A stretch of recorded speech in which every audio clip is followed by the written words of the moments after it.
энэ удаад бид нэр унаг жиргээ гэдэг энэ сайхан наадгыг хүүхдүүдэд танилцуулж байна.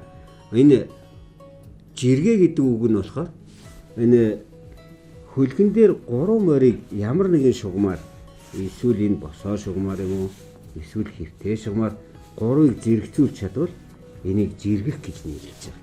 9 буудлын дээр морнуудаа ээлж ээлжээр нэг нэгээр нь байрлуулж тоглодог. Тэгэд аль болохоор 3 морио зэрэгцүүлж жиргэж чадах юм бол эсрэг талынхаа нэг морийг авдаг тийм үү? За унган жиргэгээрээ наадах уу? За наад. За.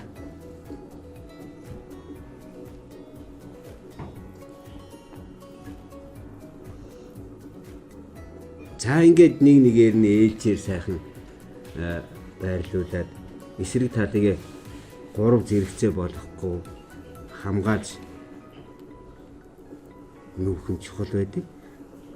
Сая бодолоо минь алчихсан тийм ээ.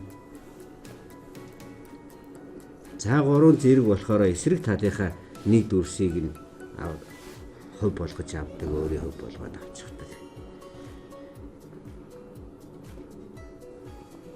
За тэгээ одоо 2 морьтой болтол нь эсрэг талынхаа морийг нь хасах гэж оролдоно. Хасж авахын тулд хаад жиргээ үүсчихлээ тийм үү? Энд сая 3 морь зэрэгцэж ирээд ахиж жиргээд ингээд хин шүүчхөө.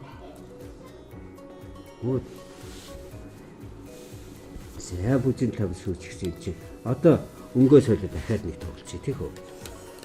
За ер нь энэ Монголын энэ жижиг энэ хөлөг тоглоомуудыг бол цөөн дүрстэй тоглоомууд бол ер нь хожиг эднэр нь бол хурдан байдаг учраас нэг доор 4 тоглодог.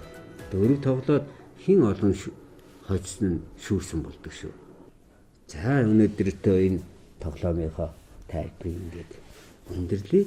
Саяны хожих арганууд ингээд эсрэг тал нь 2 дүрстэй үлдчихвэл хожигдсан тооцогддог байх юм шүү.